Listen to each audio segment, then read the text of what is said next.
welcome back to another episode of the 805 Live podcast series where we pull back the curtain on truths and myths in real estate here in the 805 and beyond. I'm Sergio Gonzalez with SG Associates and my lovely co-host Courtney Allen. Hello. So welcome back. Welcome back. Wait, did we figure out a title for me yet?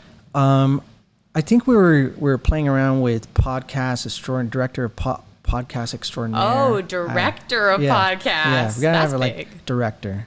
I like that. Yeah, something like that. We're still working on it, maybe. Still working on it.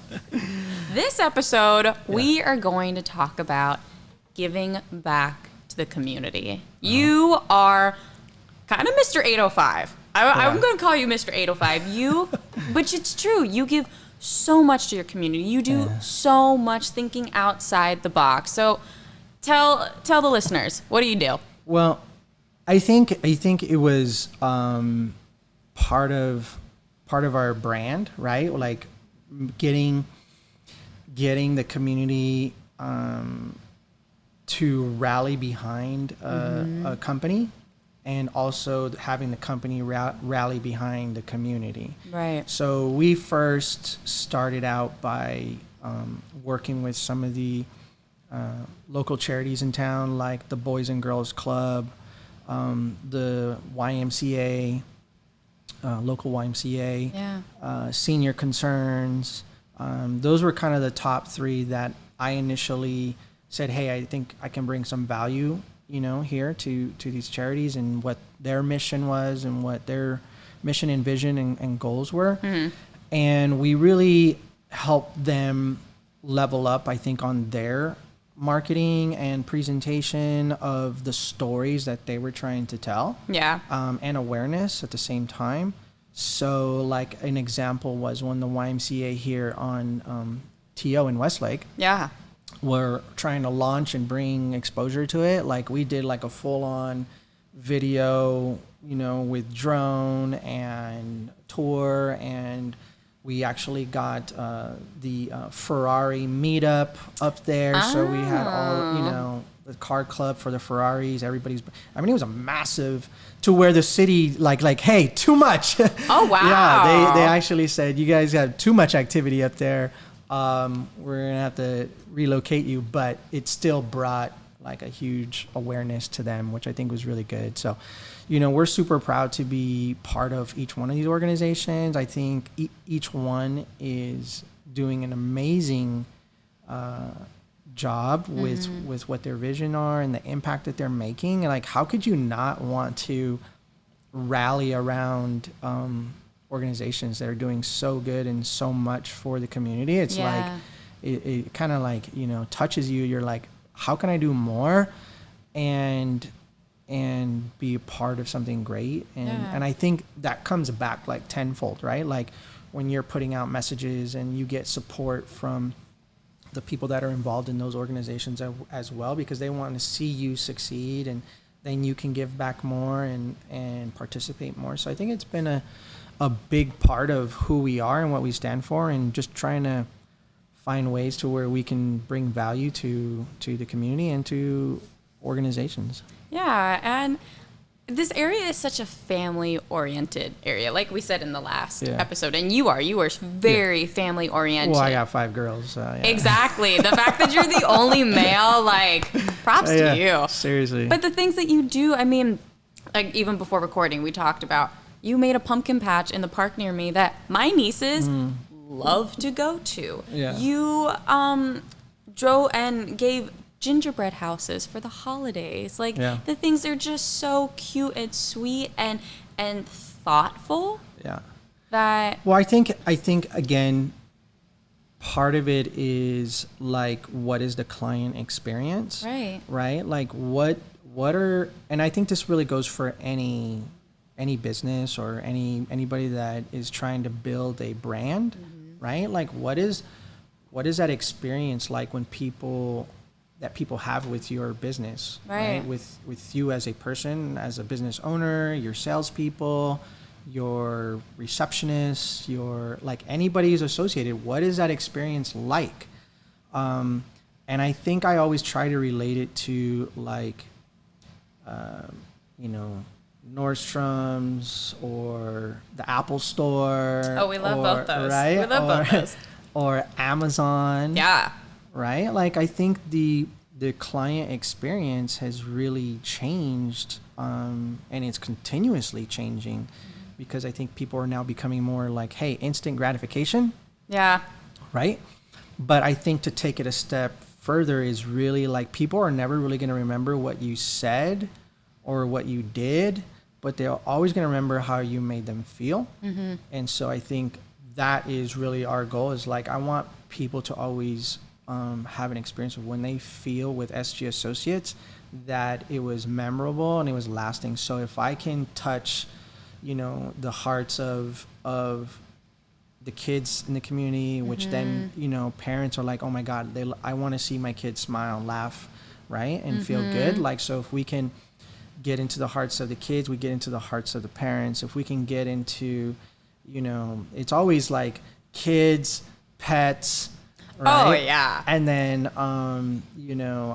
big supporter of like the first responders, right? The police, the nurses, the doctors, and firefighters, obviously, especially here. So I think when you give people an experience that is lasting, right? Your last impression is the best impression.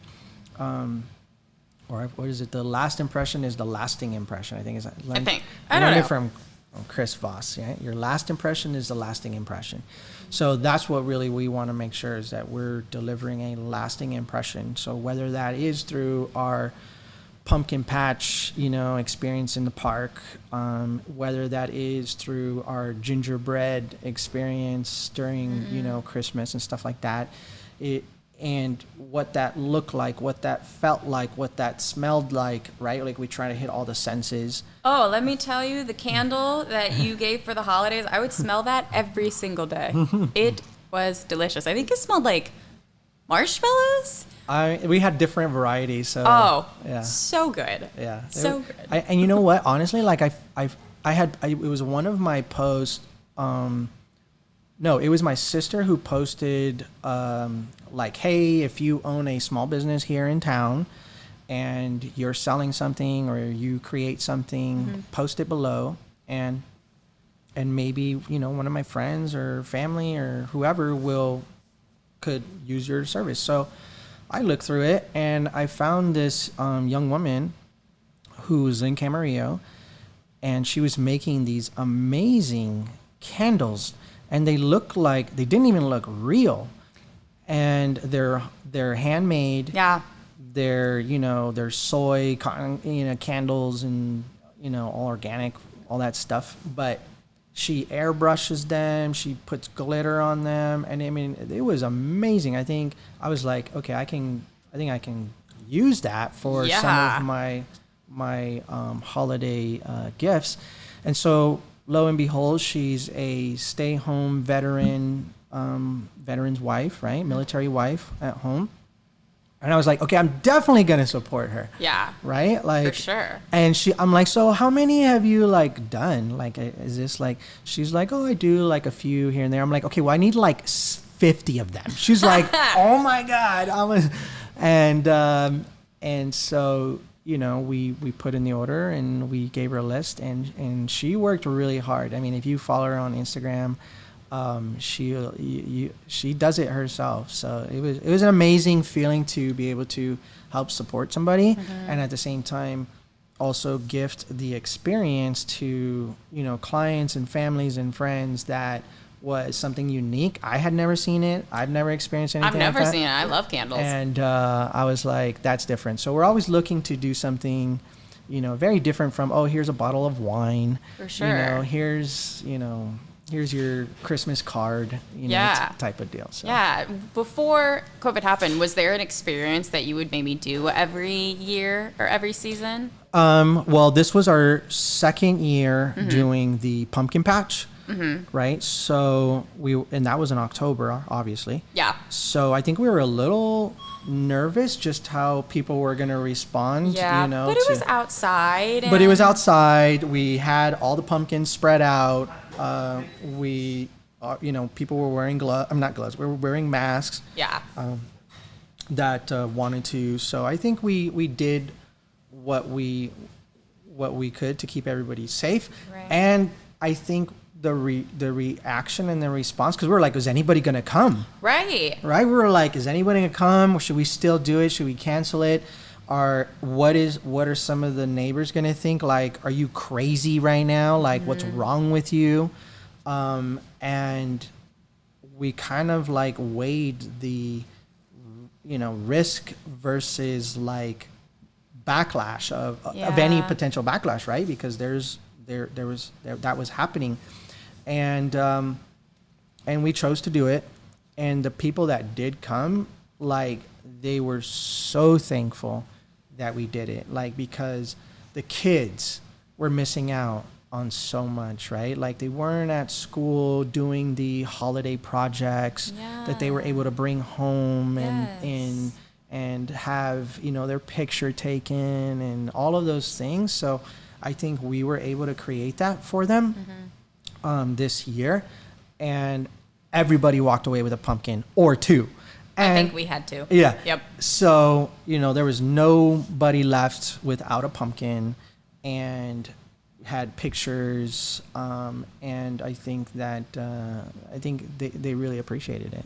My next question was going to be how different giving back to the community during COVID would be, but I mean, this was a hit. This was it's what we needed, and it was safe. Right. Safe as you can be. Mm-hmm. Yeah, I think so. And then we normally would have done, or our last year also was the first year where we did pictures with Santa. Yeah. And everybody went home with a pie, right? So we rented out the North Ranch Community Center. Oh. And we brought in Santa. He had Mrs. Santa. We had a photographer. We had all the tables covered. We had like a Winterland candy bar, for the kids. And then everybody got a pie. And it was just a really neat place to, again, bring neighbors and families and kids together to have an experience. And we're like, well, and I had rented that place out for 3 years, like in a row, because I was like, I wanted to lock it down. And obviously we couldn't do anything inside. So I was like, well, what are we going to do? Right. So we came up with the gingerbread box, kind of giveaway, I should say. It wasn't so much of a contest, but a participation. For sure. And so we figured out a way to get that word out, like, hey, would you like your kids to be part of this? And almost immediately everybody said yes. And I think we had close to like 60 families participate. Yeah. And some families had 2 or 3 kids, and everybody got a gingerbread box. It wasn't like one for the household. It was like, I wanted every kid, like, my name's on it. That's mine, right? Like, I wanted them to be super excited about it. So, like, a little gift. And so we put the box together. We had the gingerbread materials in there. We had a little bow on it, had their name on it. And we went around and delivered it. And it was, again, they were like, oh my God, it's amazing. And then all the kids and families posting it on Facebook and Instagram. That's exciting to see. Do you have any other ideas stirring? We're always having ideas. True. Can't really say them. I'm sure we'll talk about them, but and I participate in a mastermind of other friends that kind of have that same mentality and of how they run their business, and the client experience and leaving lasting impressions. So I've learned a lot from that group. Yeah. Shout out to them, and so it's been a great activity, or an integration in our business, and I think that's what's made the difference for us in building raving fans and getting the community to rally behind us. And you care. It shows that your company cares, and I know not just me, but so many people want to thank you for that, because you care. Yeah. So I think, we're always here to support where we can, for sure. Yeah. Awesome. Well, we hope that you enjoyed this episode. Awesome. Well, if you guys love this, be sure to subscribe to our channel. Don't forget to ring that bell and follow us on Instagram